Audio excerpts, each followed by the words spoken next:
Hello, everyone. Welcome. Thank you for being here. So, I wanted to kind of go back to basic. I had the opportunity this week to talk to a few clients and people in my extended spiritual family who are being besieged by challenges due to the transit and the changes and everything else that's happening around the planet, where these events either personally happening in their life, whether it's a loss of a job, loss of a friend or family member, loss or in one instance, miscarriage, loss of all kind, fears of all kind over climate change, atmospheric things that are happening around the world, heat waves, drought, fires, etc. And since the family is planetary, I hear it from different sides of the world. So I wanted, and I, fortunately enough, I was just teaching a class. I just finished teaching it. I'm going to restart again next week, which is yoga of dreams, in which the part of the teaching, the 12-week sequential class, part of the teaching is to teach the students how to dream on the tree of life. So there is an overlay of the Kabbalistic tree and the Sephiroth, and how that is a matrix or a kind of a pattern out of which all life is created. And in Kether, which is the top of the tree, there was some incredible, deep and profound and extremely powerful shifting experiences. Yet at the same time, and I'm going to go over them in great details, because in my classes, when I did the Wisdom Council on Facebook, and I taught for 3 years there, that's the first thing I had everybody do, which is a basic breathing exercise. In the Kether, which is the top of the Kabbalistic tree, when they get to Atzilut, the world of Atzilut, there are 4 worlds, the world of emanation, which is where everything comes from, the world of God. The name of God for that part of the tree are just vowels. I'm sorry, consonant, no vowel, consonant. And the way he describes it, the author, William Gray, he describes it as breath. He said, basically what you're dealing with now is an energy that's between form and formless. There is a veil. In fact, the magical image for that is an old patriarch, male patriarch, that's looking at a profile where half of his face is facing the created universe, and his other half of his face is facing the uncreated, the nothing that became something. And he said at that point, all that it is breath. All that it is breath. So you need to, and he cited the various name of many mystics and teachers have come up with what they think the breath is. Aum, others have said it, for example, Sai Baba have said it's Sai Ram. Many people have said that they interpreted it to be differently. The exercise that I want to go over, and there's a reason for this. He said that entering Kether is the easiest thing in the world. And I remember saying exactly the same word when I started that training. When I did the emotional intelligence series as well, I did exactly the same thing. It's the easiest thing in the world. And it's as close to you as your breath. And we're going to get into it. And because I want to first lay out the narrative and the story. And then I'm going to get into the exercise, and we'll do a closing meditation together to illustrate exactly what I mean. And when we are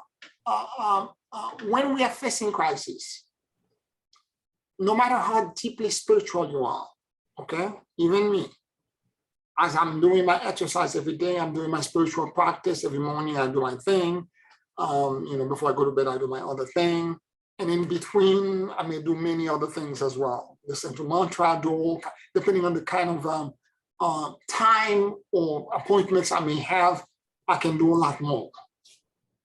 Or I'm, in between, if I'm doing healing or coaching for people, as I'm doing the healing and the coaching, I get a healing as well, because I have to be in certain kind of alignment to be able to serve the client. And as I do this, I become more and more connected. So even for me, and the way it typically starts is that it feels like I have a dark cloud that's kind of like in my perimeter, in my field, that's kind of hovering about. I'm aware that something is there. I don't even typically know what it is, but it feels like a discomfort or something that's not aligned. And then over a period of time, it could be several days, a week and a half, all of a sudden I would wake up one day, and it's typically after sleep, I would wake up one day and I would get up, because when I wake up, I find myself in a very specific state of mind, because I pray before I go to sleep. I wake up with a very state of mind. But suddenly I would wake up one day and I can feel that my boundaries were breached during the night. And I can feel that there is a violation in my core. There's something has penetrated that does not belong. And at that point, I automatically go into panic. I immediately begin to try to scrub it out, rip it out, find a way to get rid of it. Because everything inside of me becomes tight and constricted, like I swallow lead, and I'm trying in a way to regurgitate it, to find a way to vomit, to get it out of me. It's very uncomfortable. I know I don't belong there, I'm not aligned, and I feel very uncomfortable. The other thing that it does as well, so at that moment, I lose clarity. I don't have the same kind of like thinking where I'm connected to the blessed field, where I know intuitively, automatically how to address when it's my own dentin and my own stuff and my own shadow. It feels very differently. It's part of me. It's work that I know I have to do, and I go in the blessed field, I connect to it. I know exactly what I'm supposed to do, how to query it, etc. This is different. This is a violation. This is something that enters, that penetrates, and I can feel it as an intrusion, an undesired violation and intrusion, and I'm trying, out of desperation, trying to get rid of it. And for me, that may last a day or two. No, it typically doesn't last any more than that, thank God.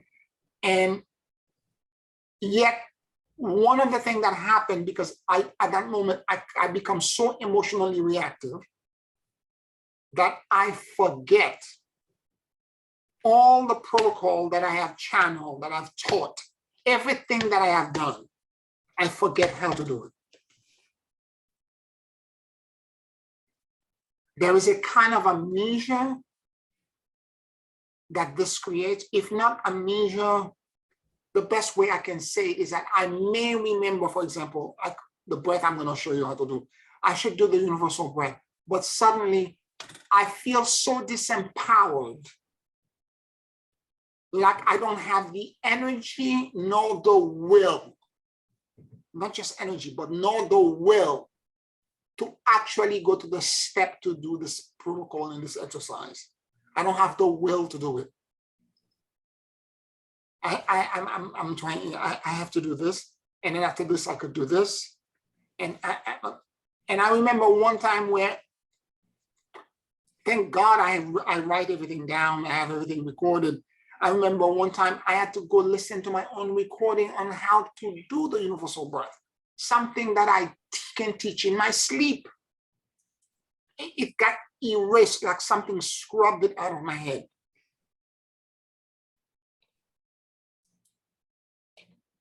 It's a deep and profound disempowerment. And if you are forgetting, like me, go back over the written information, the recording, remember how to do it, and sit down and do it. And once you do it, it will begin to make you feel better. You will begin to move to the next step.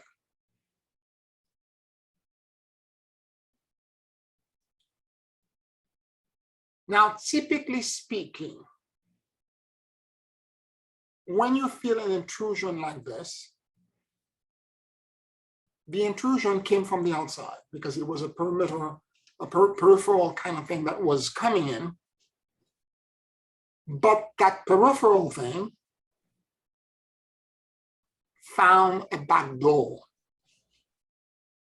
which means that there is a part in your own internal spiritual psychology that has a false belief that this energy system found resonance with and was able through that to enter in you and now agitate you and agitate your entire consciousness. So it's how to use this opportunity, because believe it or not, no matter how much you want to take borax and wash this out of you to get it out very quickly, that's part of the panic reaction that I actually feel when I feel these intrusions. No matter how much I'm trying to get rid of it, the truth be said,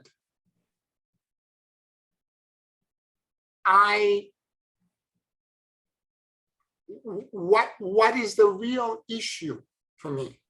What is the real issue is that I have to understand that this is happening for my benefit. It's happening for me. It's an opportunity. And if it is an opportunity, I'm going to do what I need to do to capitalize on it and to make it a benefit to my spiritual development.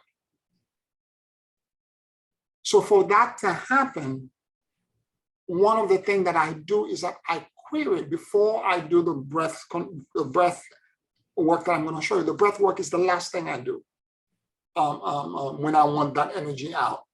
But the thing that I do is that I begin now to query it by asking it questions. I go back into the discomfort.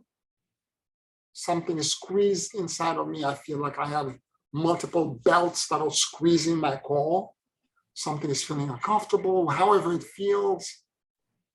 Maybe it feels like I'm wearing a girdle. I don't know. But however it feels, I'm going to go into a connection with that feeling. And as I close my eyes, I go in, I ask myself, what am I feeling? And the other question is, where am I feeling this? Perhaps it's not completely in your core. Maybe some of it is projected outside as well. And then, is this the first time that I've ever felt this way? Have I felt this way before?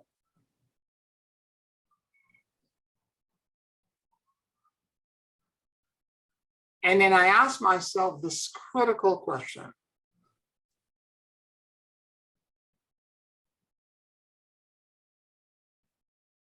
Is this 100% mine? Do I own responsibility for the entire thing? Is it 100% mine? Every instance that I've had this question, when I'm feeling this kind of like first peripheral cloud or darkness, I've got the same answer. No, it's not 100% yours.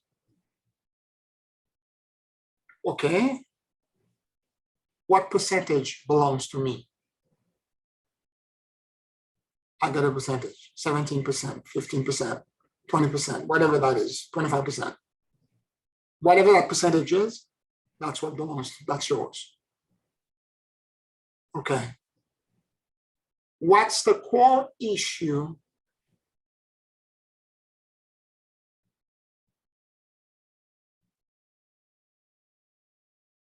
that this sensation is using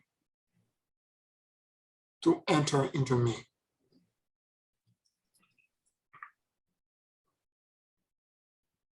Now, before I go into description on how to get rid of the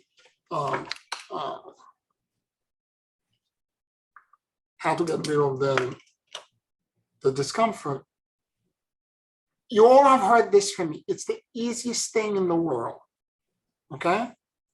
But it's the purity of consciousness with which that you do it.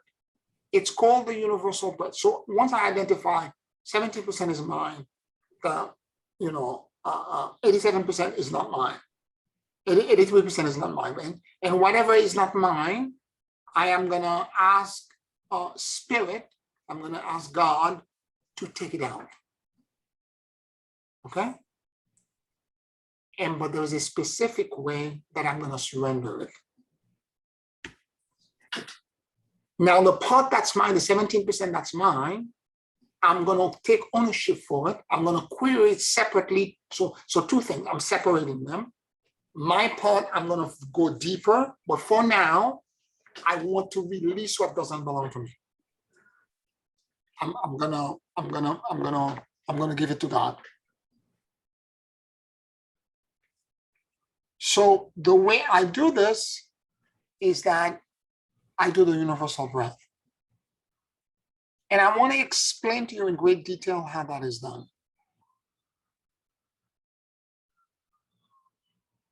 Every spiritual teaching talks about the fact that even the Catholic Church, no matter what politicians are now saying in the United States about when babies are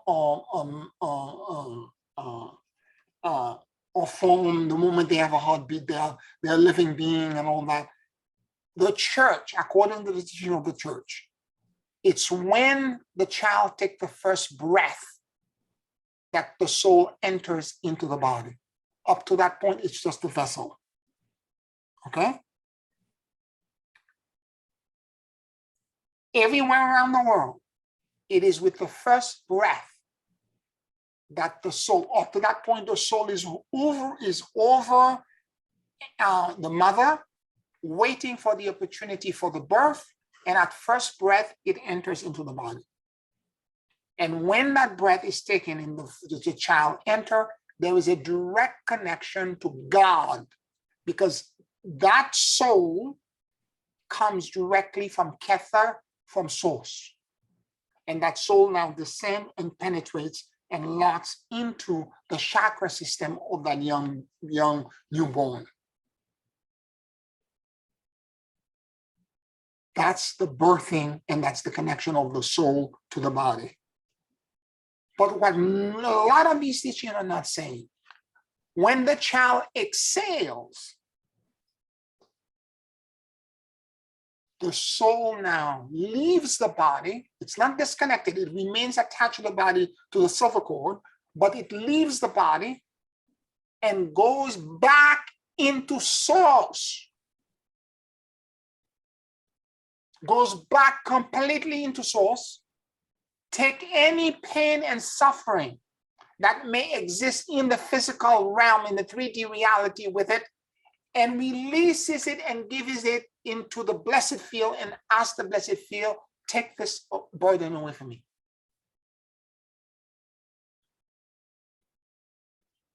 Now, when you are breathing, inhale, exhale. When you finish exhaling, there is a gap. It's called the retention of the breath in yoga, the retention. There's a gap, a wait. And then you take a breath again after that. So during that retention, when you exhale completely and you're done with the cycle of breathing, that retention becomes the sweet spot, the magic bullet. It is in that sweet spot and in the magic bullet at that moment that you're now in source, and that you surrender the pain and the suffering that may have existed in your physical body. And what then occurs, because that blessed field is basically the half face of Kether, you're now in the uncreated. In that blessed field, any problem that you bring into that threshold, that lens that exists between created and uncreated, once you pass that threshold and you go there, any burden that you bring is automatically dissolved. And the blessed field, the uncreated, comes in and gives you instantaneous repair and solution set. Now, if we're still using that, the main in profile, one half being uncreated, one half being created. So when you go into the uncreated realm with your burden, the burdens automatically are replaced with solution set. And at that point in source, because the soul now is traveling in source, at that point in source, you take a breath again, as if you were born again for the first time, taking the first breath. You take a breath again, and you pass the veil, you come back again in the physical body and you breathe.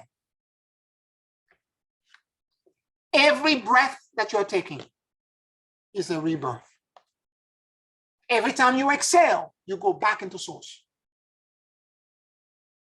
And you should be taking your burden with you and surrendering them. And when you are in source and you go at the retention of the breath, the blessing of infinity times infinity should come to you with the solution set. And when you inhale again, you bring the blessing back in and you ground them in. Every saint, every holy person on the planet exists in that state. They draw prana and power with their breath. It's that simple.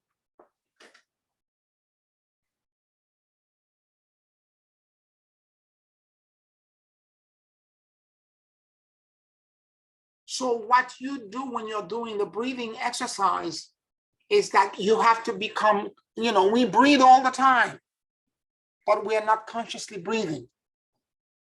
We spend half of the time, and if we had to think to breathe, if it was not an autonomous function, most of us would pass out.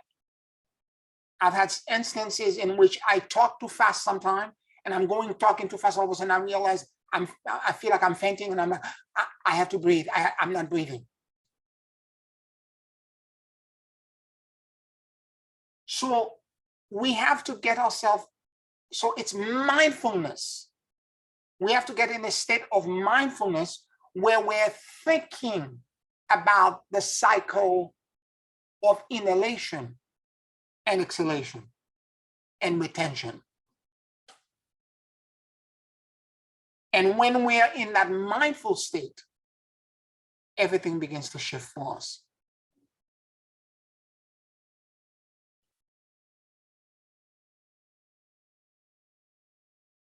So what you would do first is draw the breath from the core of the earth. Inhale as if your lung was a gigantic, the lung does not drop into the core of the earth. I understand that.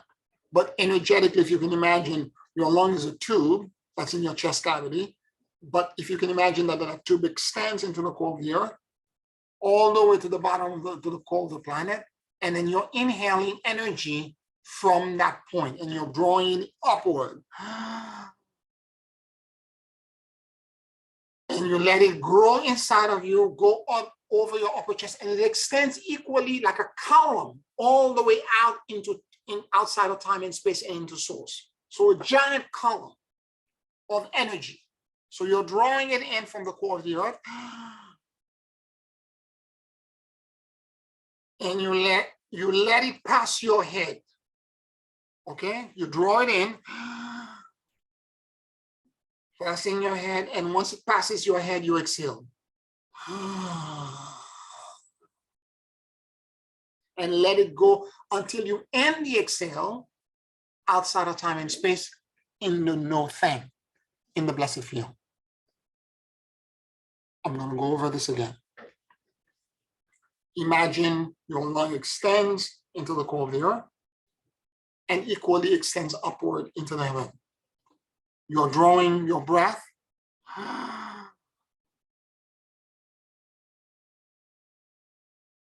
And now I'm outside of my head and I exhale now. You don't have to use your hand. I'm using my hand as a way to guide you where I am in my with the energy that I'm drawing. Okay, you don't have to use your hand.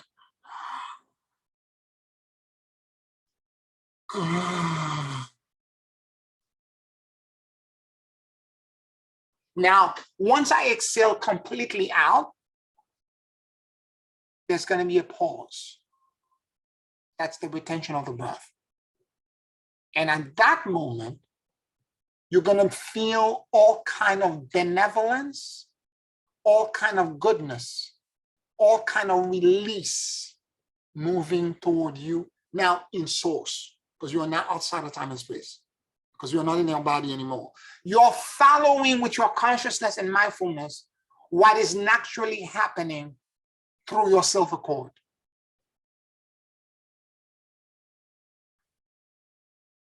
So now you're there, you're in source. And then now at that moment, when the benevolence and the kindness begin to touch you, you inhale all of that goodness, all of that repair. You inhale all of it from source. You bring it down and you drop it into the core of the earth.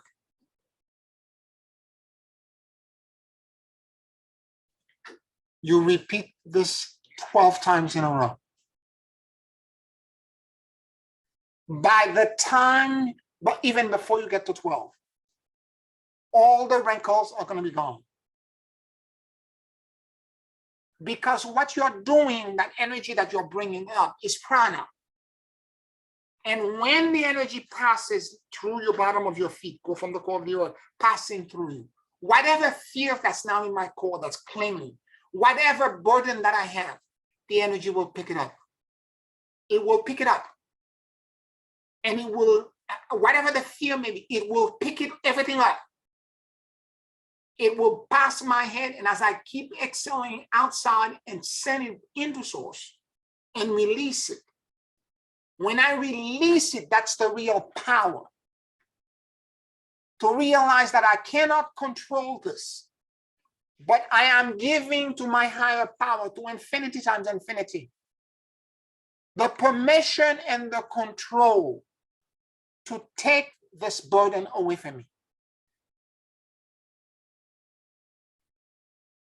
The moment you do this and you do the release, and the retention begins to happen, the pause, the benevolence, and the exact canceling vibration, what is called the scalar invert, the opposite to cancel the burden. It could be in an insight, a moment of clarity. It could be vibrational. It could be after you're done with the breath, somebody calls you and offer you a job out of nowhere. It could be miraculous and instantaneous things. Or it could be the day after, or a few hours later, some miraculous thing happens in your life.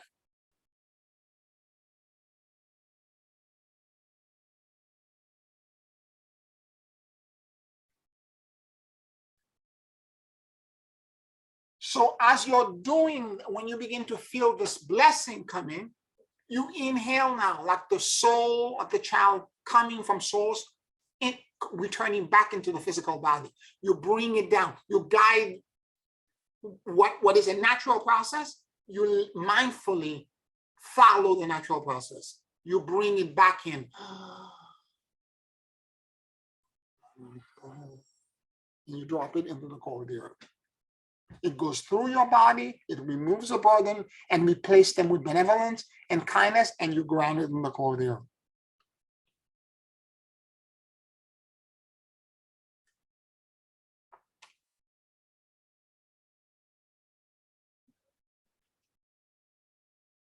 Any questions, any comments that you may have about this?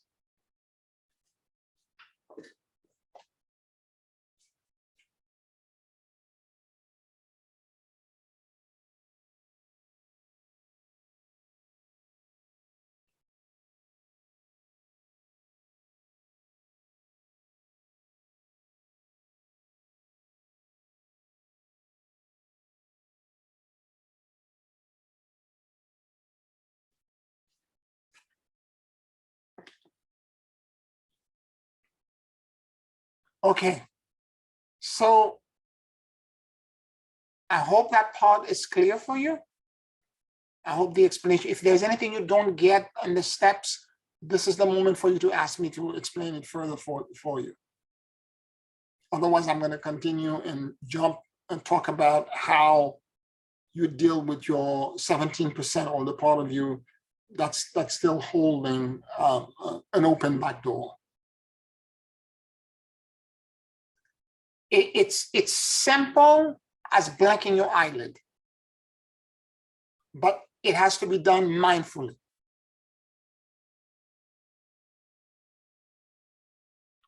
Yeah. Yes. I just want to verify. You said earlier you do this before you do the torsion field. Is that correct? Yes. In the morning. Yes. In the morning. Okay. Thank you. Yes. Yes, I do that. Yes. Thank you. Yeah. Because it's 12 breath. It's very quick, and it allows me to be completely open, and I become so neutral and so at peace. Then I can automatically go. Sometime after I do this, I don't even have to do the heart and mind coherence. Right. Because right. I'm already there. Right. Correct. Okay. Thank you. Yeah. Thank you. Not a problem. Okay. So as I do this and I get done doing this part, I've now unburdened myself of the 80-some%, whatever it is that's in my body that doesn't belong. 83%. I've surrendered it. I'm done. I've released it. It's disconnected to me. Okay. And I don't need to explain it. I don't need to know how it got in. I don't need to go, because the more you want to know all the details and you're following the rabbit hole and that and the other, you're going to get caught in a trap, because it's not about getting to know every bit of information to try to understand everything that there is. It's a vibrational presence. And if it is not yours, you don't need to solve the problem for them. You need to let it go.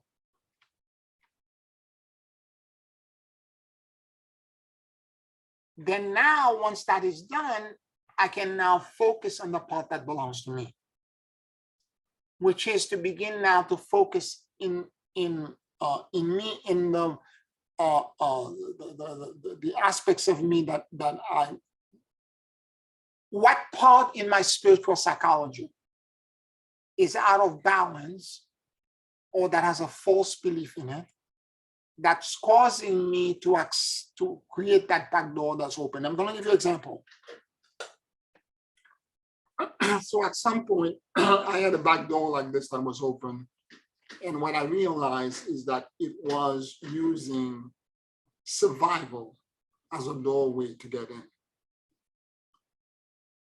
And I realized that one of the ways in which survival was a big deal for me was because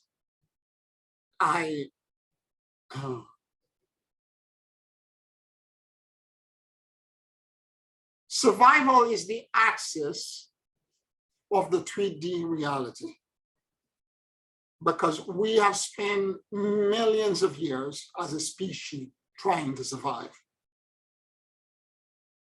Instead of trying to thrive or trying to be in alignment. Native people had a different way of seeing it. They were not trying to survive. They were living in harmony. A lot of the Native Americans, for example, were living in harmony with nature. And it's not that there were no natural disasters, but they live in a cyclical connection to nature. And they understand nature in a completely different way. What we are trying to do in modern society is that we're trying to tame it, and we're trying to feel safe. We're trying to dominate it. We're trying to control nature. And for that matter, everything. So I have to ask myself now a question when I discovered it's about survival. What does survival looks like in me? I go back into creating. What are the tributary axes that are animating survival in me?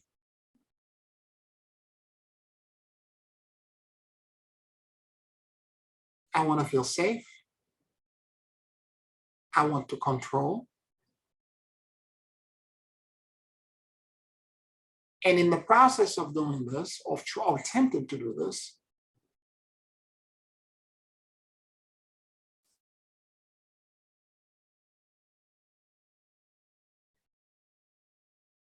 I am constantly worried about having enough fun and money so that I'll be able to afford to survive. Where is this coming from? And it clicked in me that as a child, although we all had 3 meals, I went to private school back in Caribbean. We're middle class, we're not rich. But there was conversation in my family every week about not having enough money to buy food, buy uniform, afford to pay for this bill or that bill, there was always a conversation like this, always. And that conditioned me into a poverty consciousness mentality.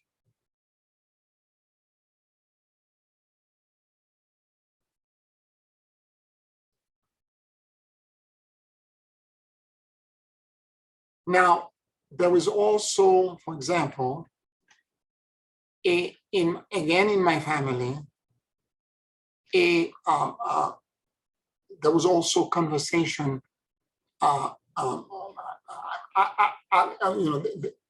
Again, this idea of being safe or being unsafe. There is the thing about, as a Black man, for example, living in America right now, where Black men are constantly being hunted down and driving and become like a hazardous thing for a Black person to be doing in this country. Or being always afraid of authorities and police because you're always thinking, running away from them because you think that they're going to do something to you. There is that sense of not being safe. Again, it's not directly connected to me, but it's in the group body of the race that I'm connected to. If I go even deeper, 400 years ago, my ancestors were forcibly enslaved from Africa and were brought over these ships, these horrible ships, where half of them would die and would be thrown overboard. And that ancestral and epigenetic memory of abuse and trauma is in there too.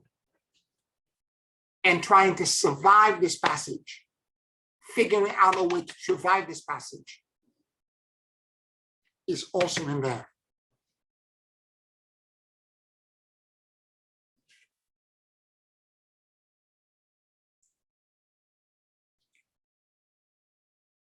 So many of these things, and there were a few more things that I can't think of right now, but many of these things open up, I have to tell you, but you have to be very neutral and you have to go deep into, again, when you do the universal breath, it creates a neutrality for you.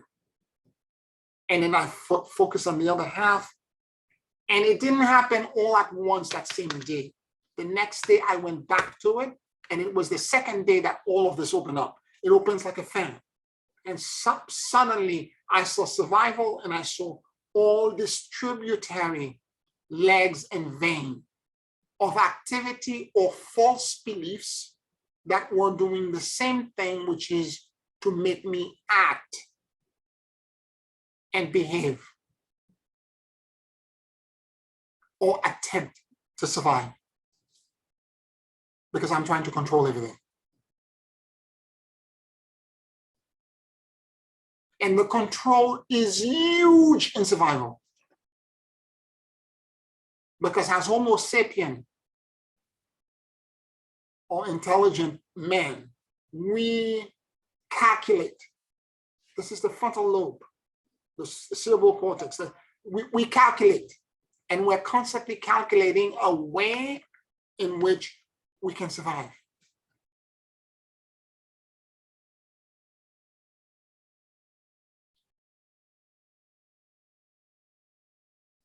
And a lot of these things are so deep. For example, the epigenetic thing of an entire race, 400 years of slavery, this is not something I can remove.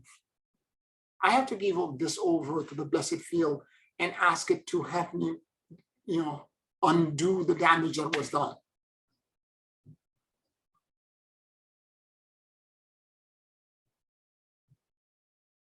Part of this, I have to tell you, particularly if I may, with the epigenetic thing of slavery,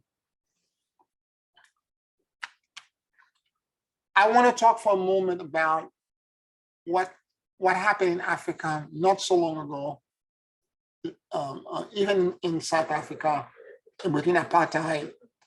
When apartheid ended, there was a reconciliation project, and it didn't happen there. It happened also in Sierra Leone and many other places where two tribes were fighting each other, killing each other.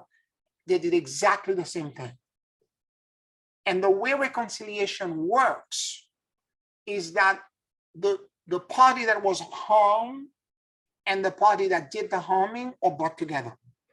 And there is honest conversation about fear that both sides had.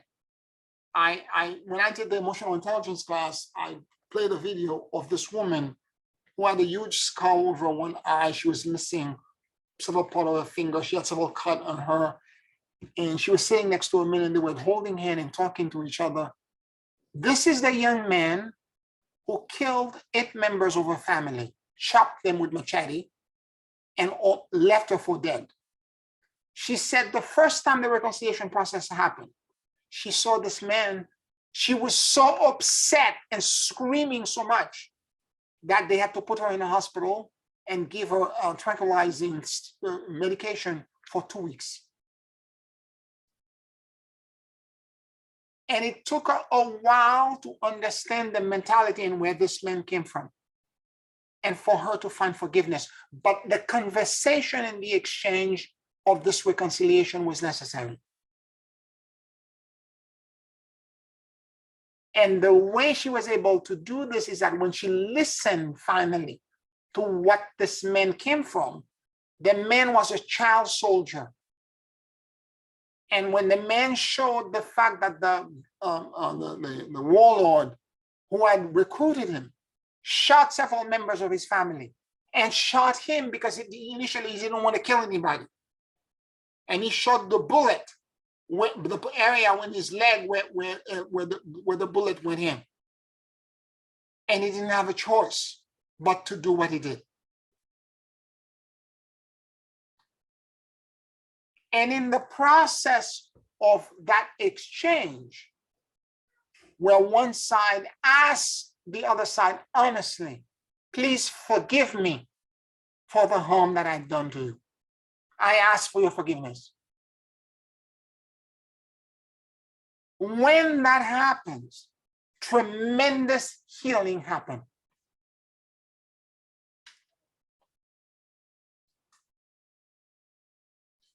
That's what reconciliation is about.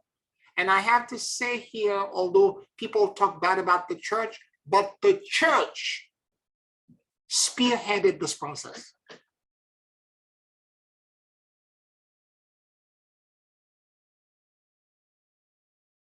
So I think for race relation everywhere, or for that matter, even war relation between two party, two nation, processes like this need to happen more often so that one can be at peace. Because now it's a small place, for example, Sierra Leone, and the tribes are like right next to each other. They're neighbors. They go to the same church.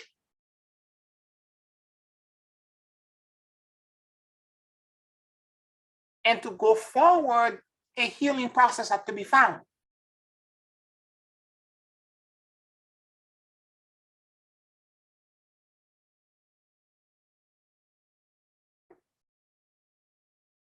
Now, I wanted to talk about this because I want you to, let's jump back into the various things that can open up for you.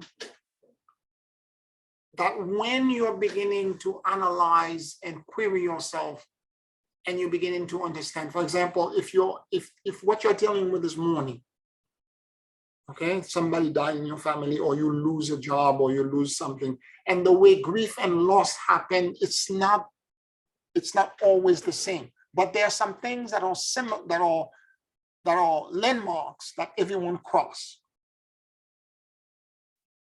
And the way grief happens is that it expands like an accordion. So you can begin to grieve about the loss of a friend or the loss of a job. And as you're grieving and you're worried, then suddenly it opens up all other kind of grief. Every loss you ever had, the loss of a pet, the loss of a friend, family member, the loss of a lover, every loss, everything opens up. Everything opens up. And you see all of it all at once. And it's very overwhelming. But if you squeeze and if you sit with the discomfort and ask yourself, what is this grief trying to teach me? What is it about the grief that connects personally to me? What am I really missing? Because at first it feels like lead is inside of you. Like there's this, or there's a part of you that's missing. You can't swallow, you can't drink water, you feel absolutely horrible. You can't sleep. But when you begin to let all of that sit in and you begin to release and let go, then you begin to realize, oh my God, it's not there is something specific that I feel. Let's say it's a boyfriend or girlfriend that you lose. Well, maybe you're feeling right now unwanted or rejected. And that's very specific to your grief.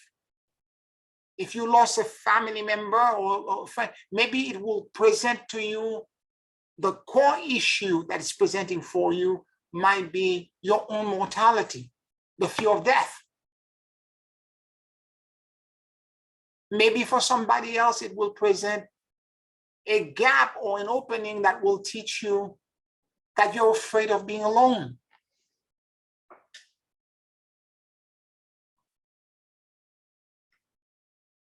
Maybe it will present a different emotion. In other words, until you query it and you ask it questions and you begin to go deeper and deeper. Yes, I'm feeling the grief. I'm feeling all this emotion, all this stuff in there. But deep in my core, how does this touch down in me? What part of me feels discomfort, feels hurt, and feels pain right now? Like Kuan Yin said, if you sit deep into the pain and you mindfully remain in it for a moment without trying to shake it out and move it away, it will illumine you. Like Joseph Campbell said, the treasure that you seek is in the cave that you're afraid of going into.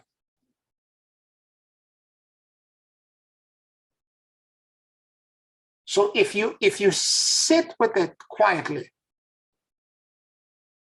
if you remain in that space without saying anything, and you acknowledge it, and you pass just the discomfort in my physical body, I can swallow, I can breathe, I can do this. And part of it also, if you're feeling that discomfort, you can release it. You can do the universal breath and release it into source. And then once that is done, behind that will be how that is touching down on you.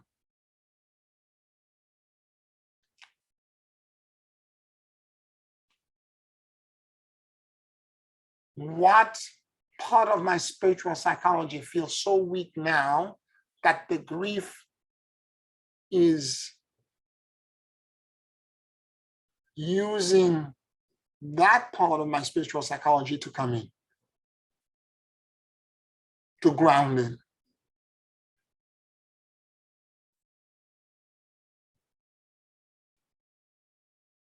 And right now, I'll be honest with you, the vast majority of the planet is grieving.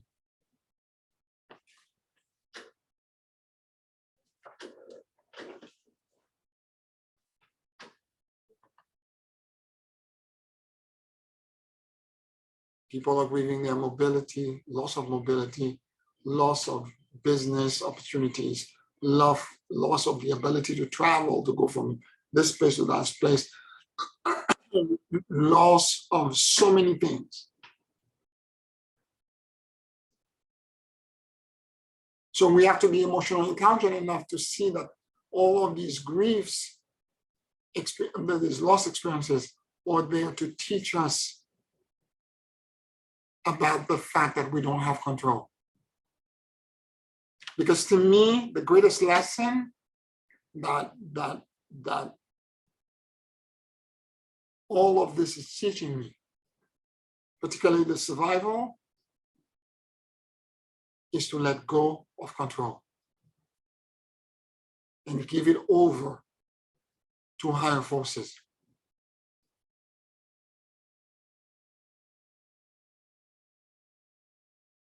Because we can claim I'm not controlling, but trust me, you're calculating with the frontal lobe and you're constantly trying to figure things out. This is what Homo sapiens do. We're calculating all the time.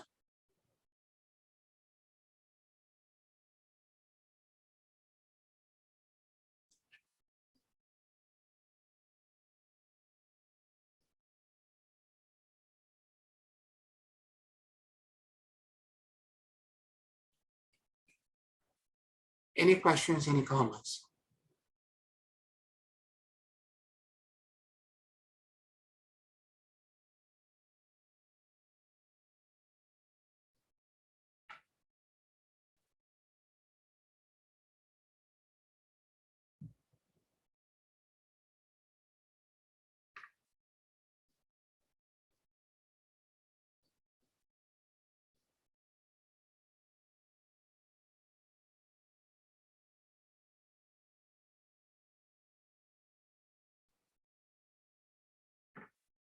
Now, here's the crazy thing.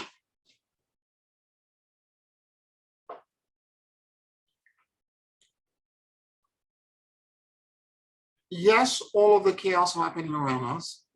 Yes, there's all of this drama.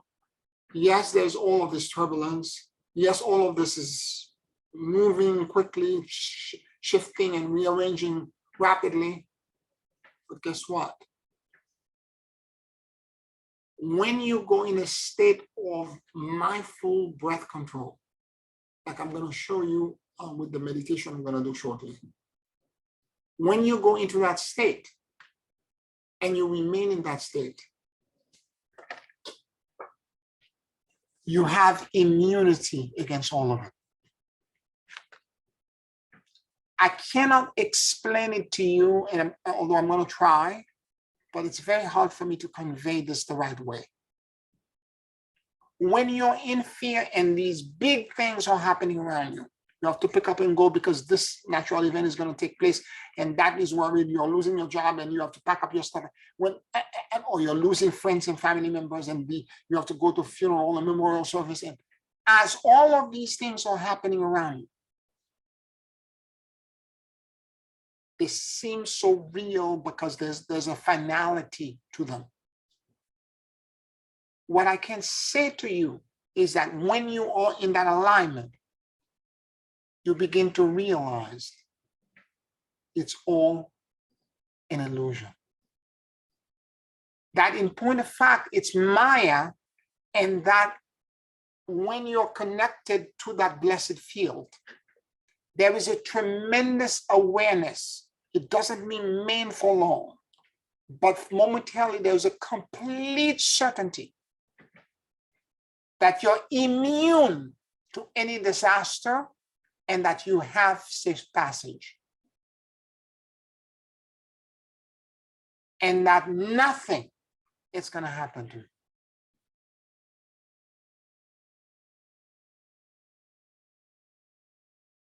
That absolutely no danger will touch you.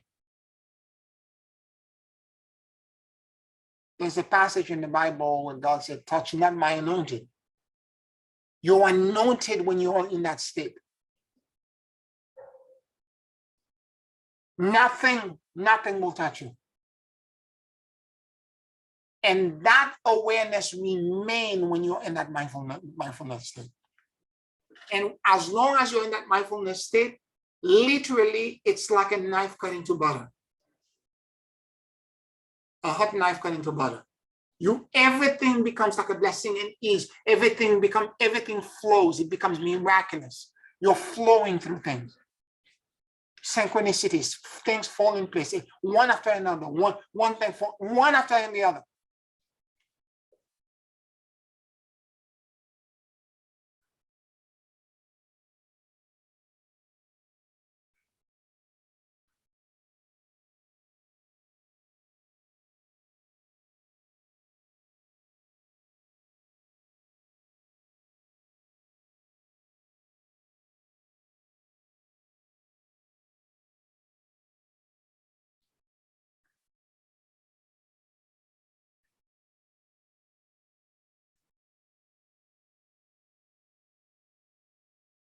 Any questions, any comments?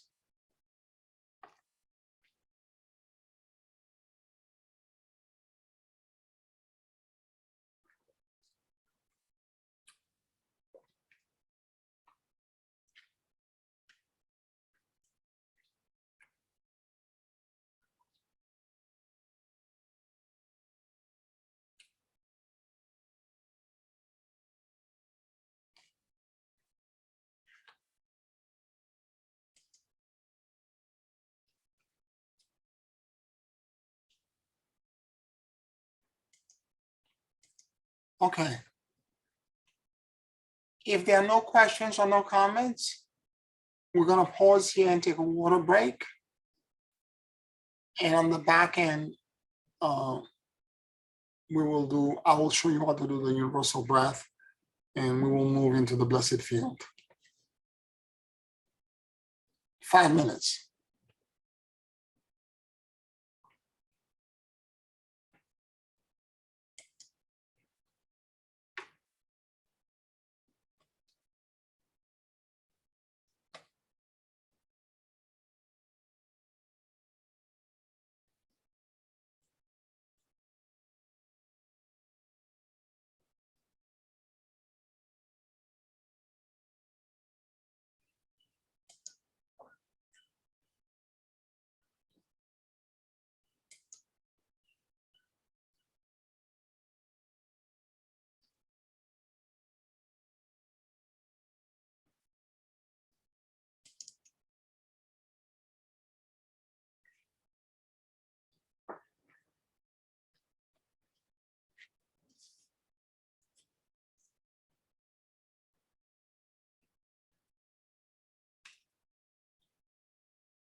Take a very deep and slow breath.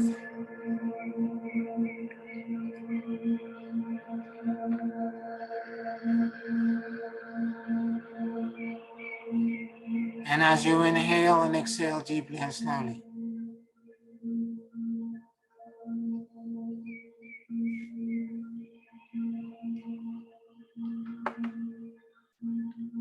allow the universal life force that permeates everything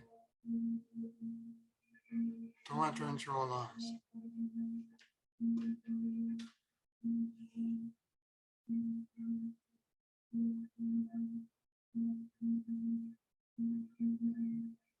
Keep breathing deeply and slowly.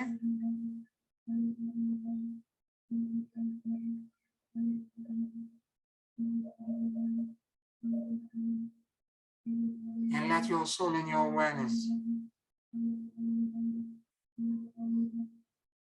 drop in the middle of your chest.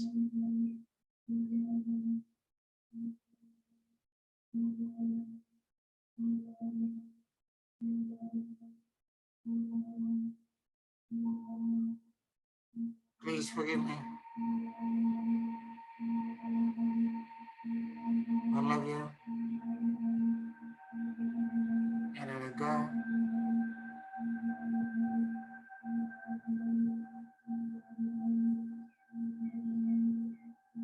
Please forgive me.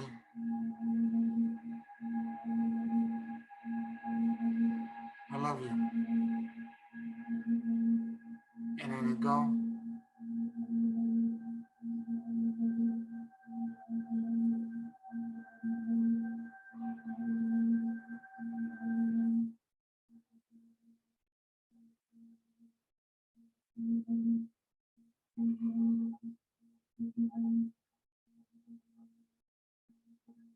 Let your mind and your heart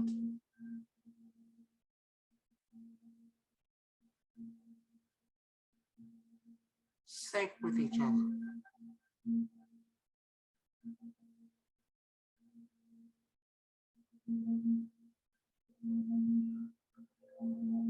Keep breathing deeply and slowly.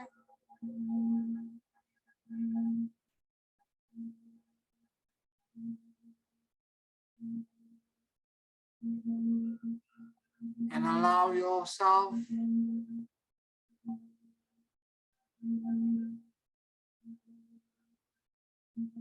to enter in coherence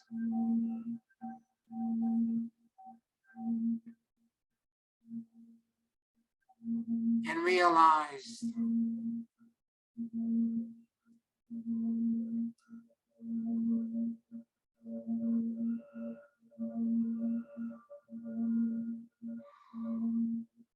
that you can perceive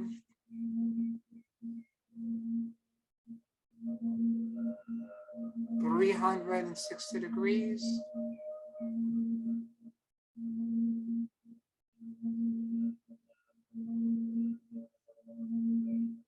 and that you exist in an infinite morphogenic field.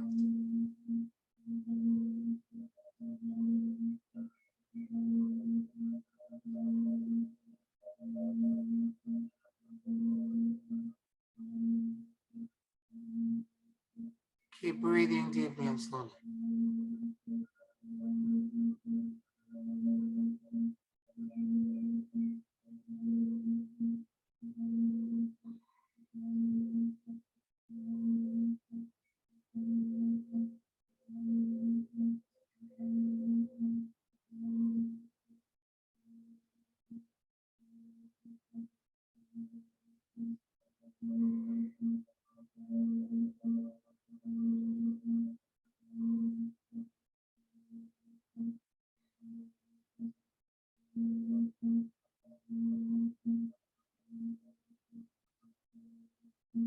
Keep breathing deeply and slowly.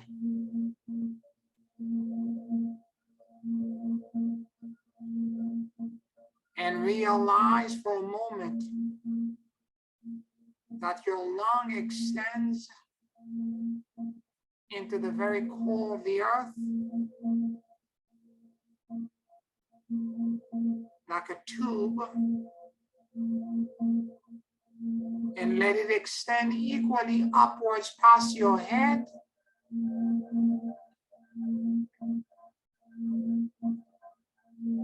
and go into the very heart of God.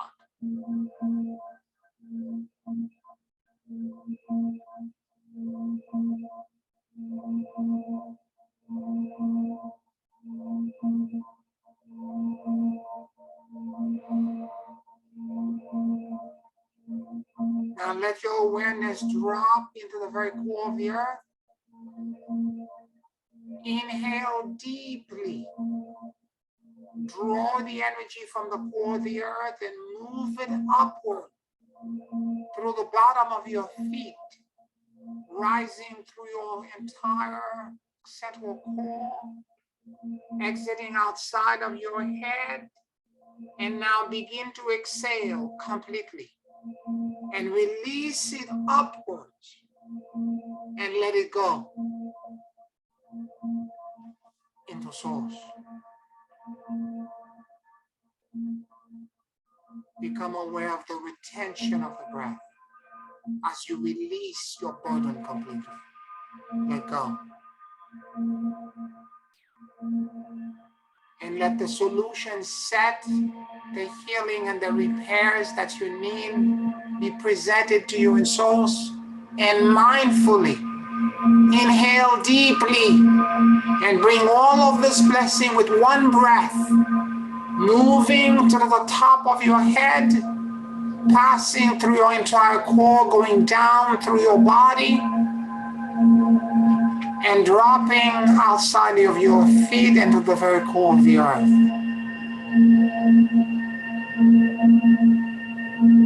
Surrender and let go. It is not your responsibility to fix, repair, or do anything. Now let whatever blessing is coming on the core of the earth move toward you. Inhale deeply and let this energy move through the bottom of your feet, passing through your entire leg, moving through your core, rising higher and higher, passing outside of your head, and let it all exhale and release all of it completely into source. Let go.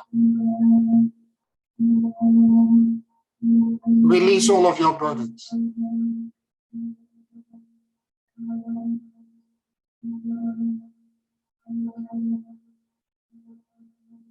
Allow the healing and the repairs and the solution set to envelop you in source. Inhale that blessing deeply and bring it to the top of your head and let it move through your entire central axis. And let it drop at the bottom of your feet and go into the core of the earth. Exhale completely. Let go.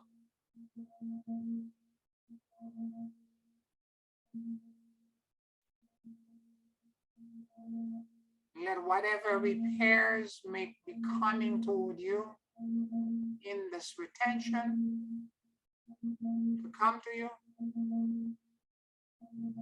Inhale deeply and bring that energy from the core of the earth back to the bottom of your feet, passing through you, rising through your entire core and chest cavity, exiting outside of your head, and exhale completely into source. Surrender, let go. Let go of all needs to control, all desires to survive, all desire to be safe. Surrender completely.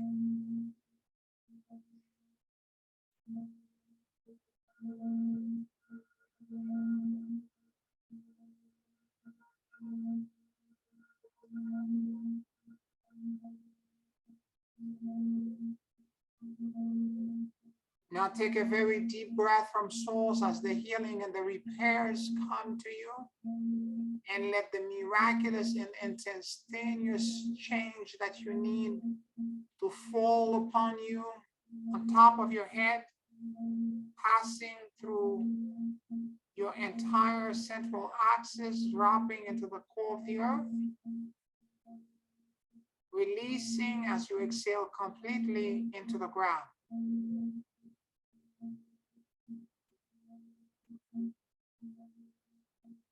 Surrender and let go.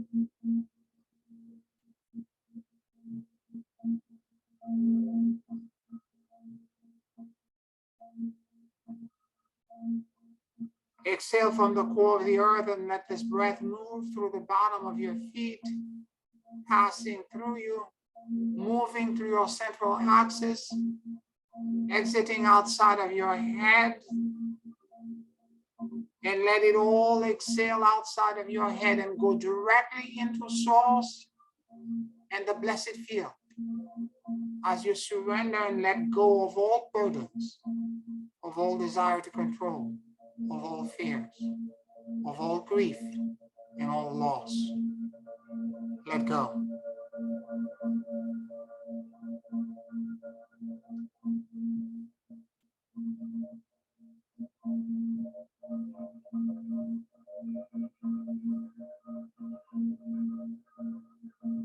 Let the healing and the repairs of the blessed field come to you, and let the instantaneous solution set begin to bring blessings to you. And inhale deeply from source, and let it mindfully drop into the top of your head, passing through your body,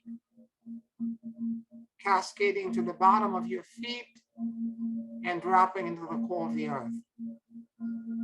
Surrender and let go.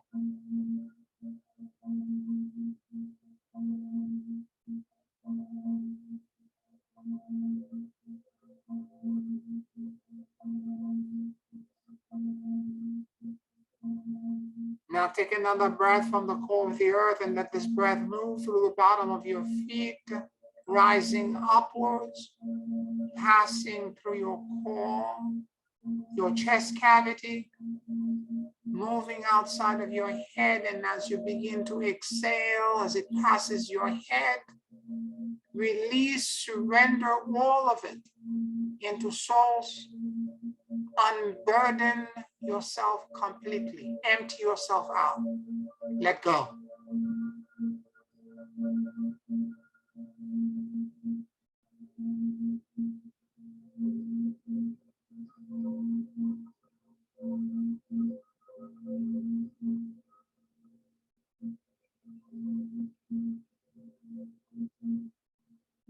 Let the solution set, the healing and the repair from the blessed field surround you with benevolence and kindness, and let the benefactor come back into your body with you as you inhale this blessing, bringing it into the top of your head, dropping into your entire being, and be released into the very core of the earth. Surrender everything and let go.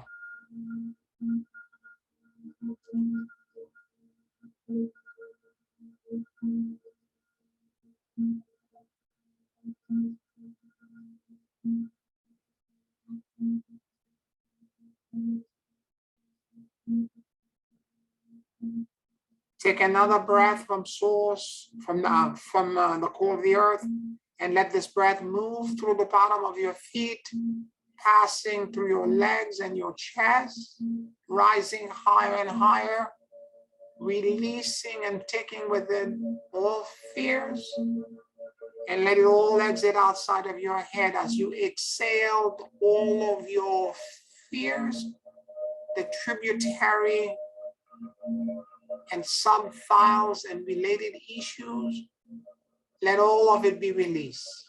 Surrender, let go, and release all of it into source.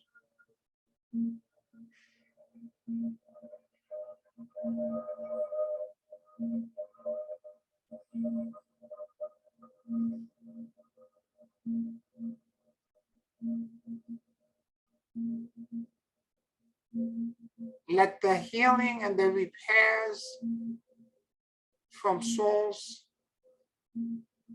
and the blessed infinity time infinity field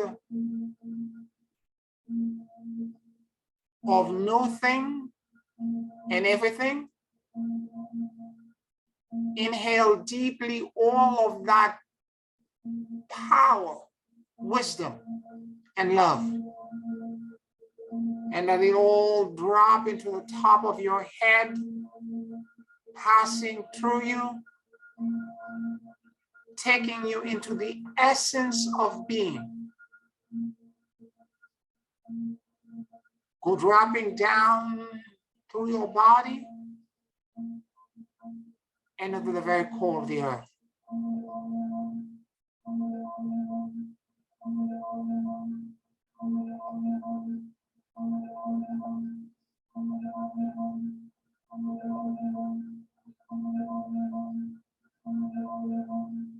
Take another breath from the core of the earth and let this breath move through the bottom of your feet, passing through the bottom of your feet and your legs, moving through your chest cavity, emptying your entire core of all pain and all suffering, and let it all be lifted from you as you exhale all of it outside of your head and into source, surrendering everything into the blessed field.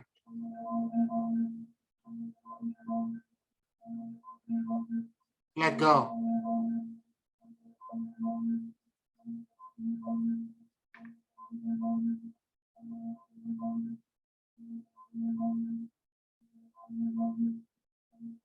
Allow infinity times infinity to embrace you with gifts, grace, and instantaneous solution set.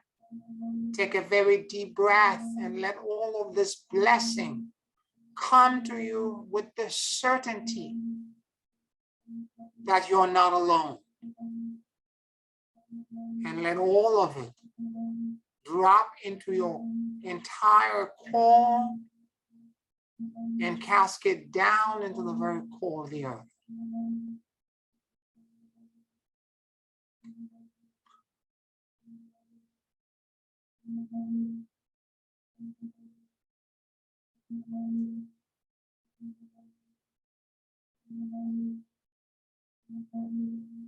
Take a very deep breath from the core of the earth and let this breath move through the bottom of your feet, rising higher and higher and emptying your entire emotional fear, contents, attachments, and control.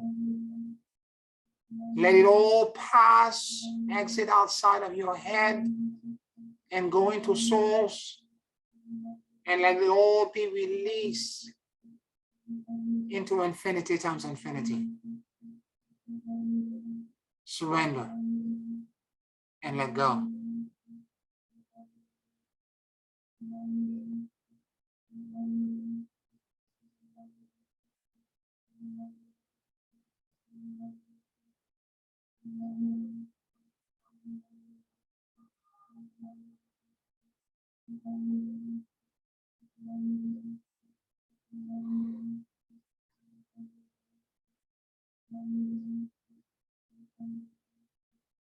Let a cascade of endless blessing begin to pour down upon you. And from source, inhale all of this and bring it into the top of your head as it passes through your entire core, bringing ease flow and release through your entire consciousness, body, and being. And let it all ground into the very core of the earth.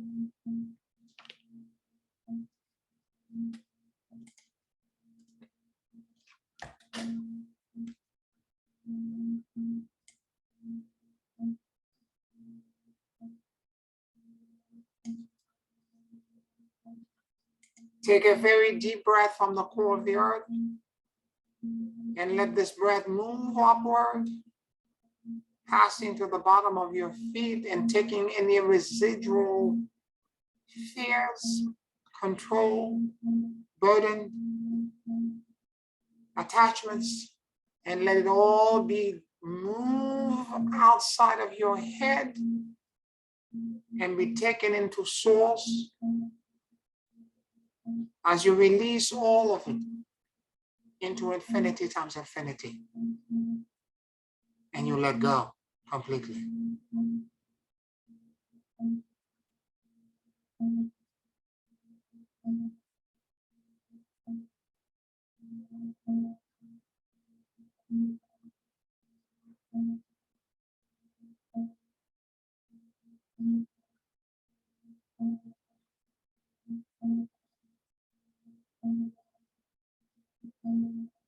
Let infinity times infinity bless you and bring these blessings into your body, into the top of your head as you inhale deeply, and bring this energy into your body, passing through your core, exiting at the bottom of your feet, and going into the core of the earth.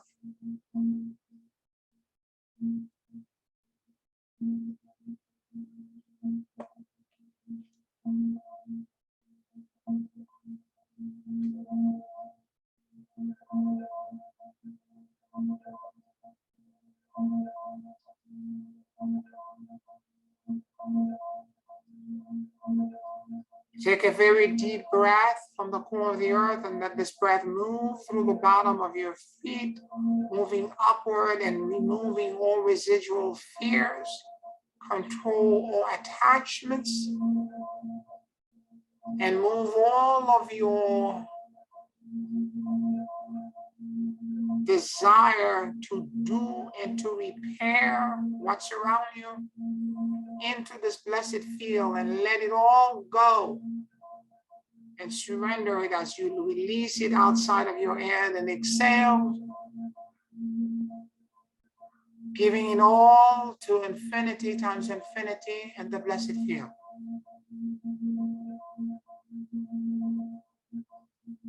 Surrender. Let go. And let God.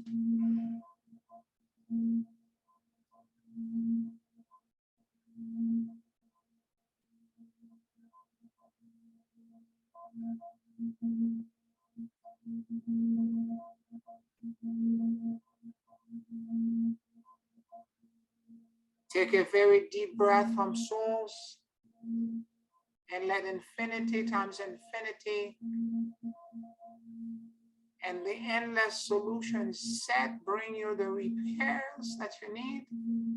Inhale deeply and let this endless source of blessing pour down into your core, the top of your head, your core, and drop into the bottom of your feet and land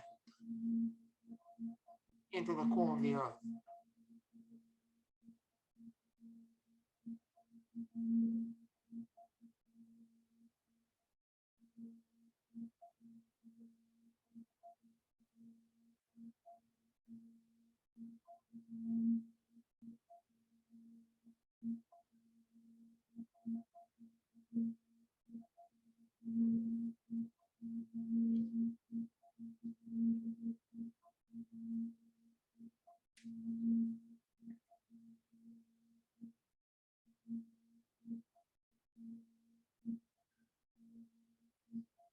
breathing deeply and slowly as you mindfully become aware of your connection, clarity, simplicity, and open access to God.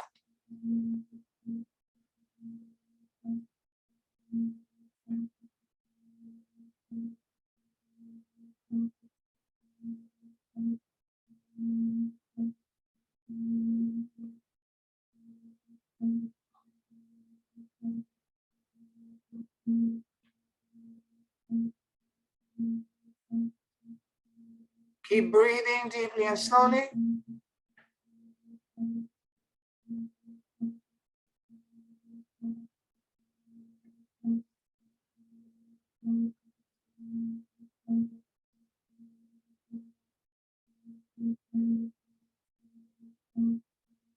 And realized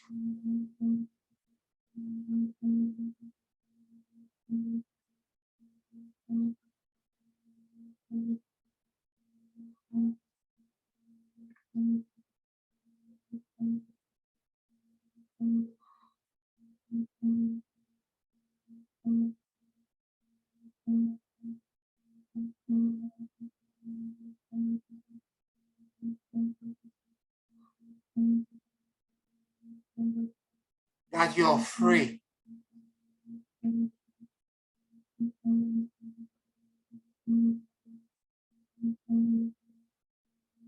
You are now aligned with the celestial axis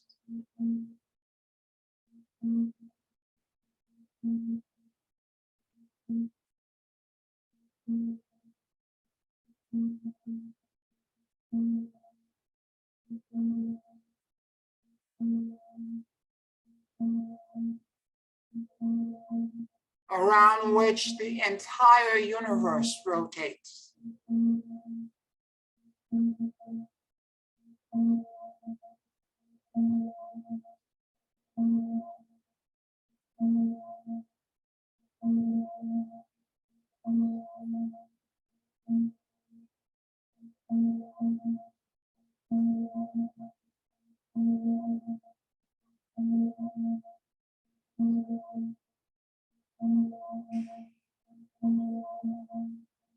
In the Holy of Holies,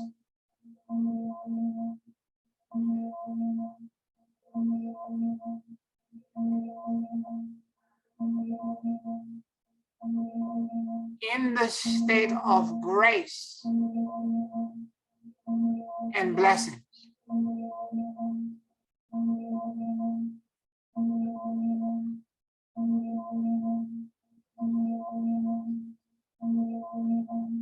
Lord,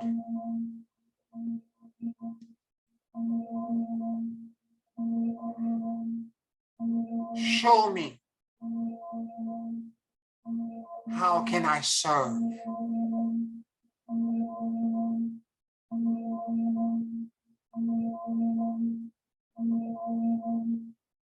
Give me the insights and the clarity of purpose, of meaning,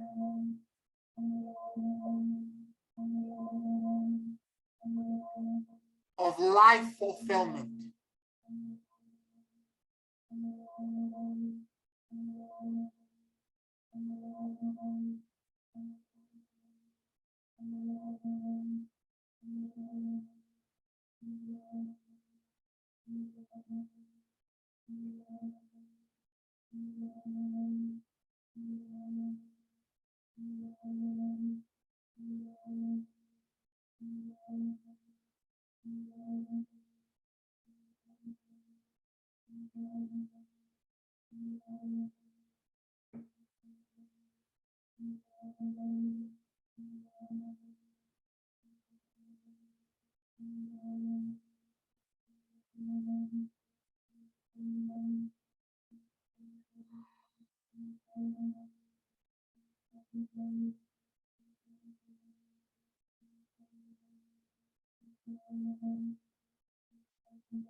Demonstrate in me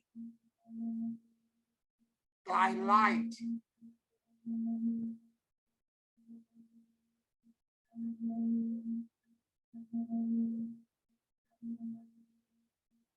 And let me be the grounding rod to shine your brilliance.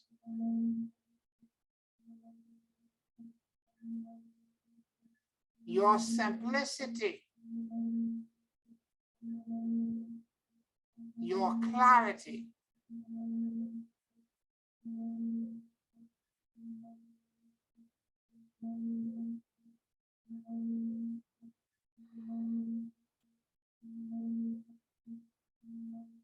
to everyone in my circle of influence.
Hosanna into the highest.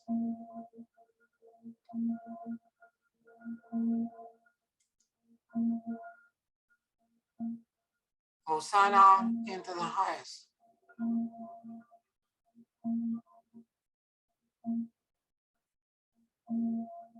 Hosanna into the highest.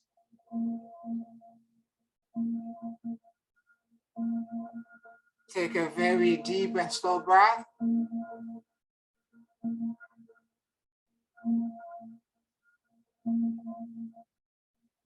And whenever you feel ready,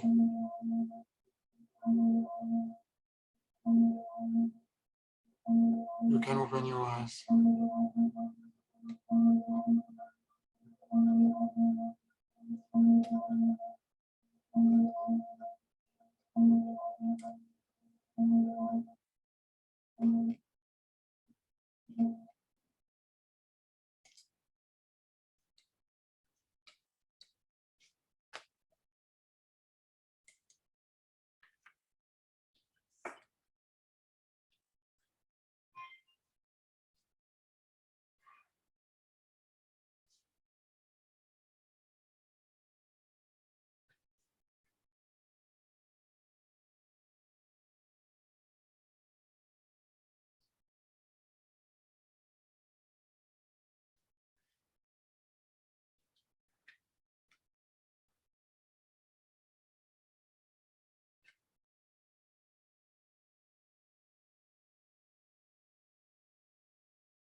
How you all feeling?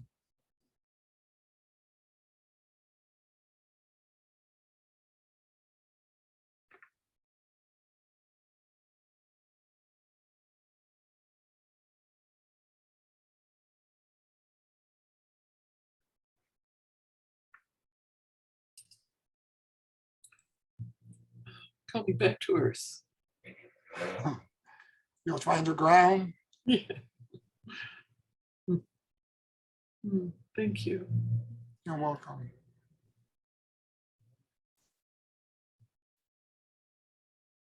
The afterglow for this remain for hours. It is as simple as breathing, but it has to be mindful breath, where you follow what's happening naturally and you allow the natural, you enhance the natural process by co-creating. Every fears, everything that's happening in the planet can disappear. And if enough of us do this, that state that you're in now will be permanently grounded on for everyone.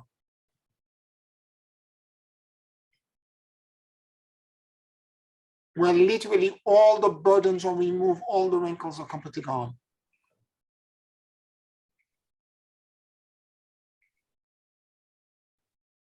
Let's practice this and let's live this and let's do this. Are we getting this? Yeah, I'll send it. Thank you. Not a problem.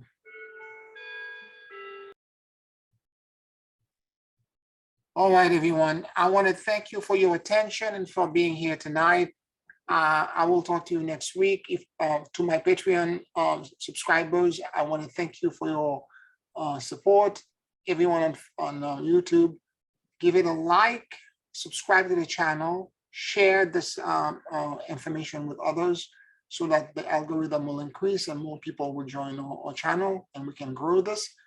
I deeply love you. Thank you all for being with me. And thank you for paying attention to this deep and profound work. I'll talk to you next week. Thank you.